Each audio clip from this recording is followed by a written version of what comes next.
Еще недавно здесь шумели ели, однако в начале ноября на территорию зашла тяжелая техника. Под вырубку пошло 1,5 гектара леса, и некоторые местные жители тут же восприняли это весьма негативно. Ведь это место они давно облюбовали как парковую зону, прогуливались здесь целыми днями и дети, и взрослые. Единица, где мы могли погулять, подышать свежим воздухом, и все. Теперь все уничтожается. И почему-то строят прям близко-близко к домам. Я никак не могу понять. Вот близко. Можно где-то было подальше. Никто не контролировал рубку деревьев.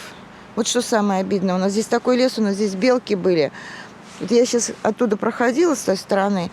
Стоят кривые елки. И такие шикарные сосны, которые никому не мешали, были срублены. Но построить дальше возможности, увы, не было. Как отмечают столичные власти, единственно возможная площадка для застройки в этом микрорайоне именно на месте сваленного леса. При этом необходимость в образовательном учреждении испытывают дети сразу 5 близстоящих новостроек.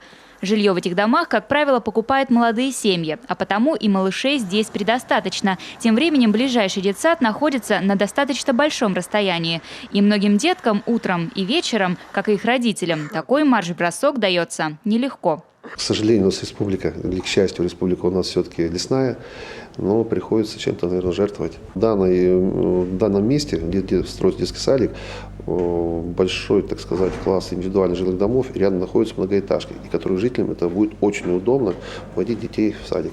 Жалобы на вырубку считают преувеличенными и сами строители. По их словам, срублено лишь несколько десятков деревьев. Более того, древесина тоже сыграет свою роль в строительстве. Из нее изготовят, вероятнее всего, будущие веранды. Сам проект детского сада будет отличаться от тех дошкольных учреждений, что уже построены в районе. Подобные здания с площадками строят в Кировской области. И именно оттуда в Эжеву и приехала подрядная организация, которая займется возведением сада. Кстати, он будет сдан уже в следующем сентябре. Впрочем, это, вероятно, не последняя стройка на этом участке. Столичная мэрия уже рассматривает вариант построить рядом и школу. Правда, пока конкретные сроки не озвучивают. Евгения Кладкевич, Дмитрий Ведерников, телеканал Юрган, Сыктывкар.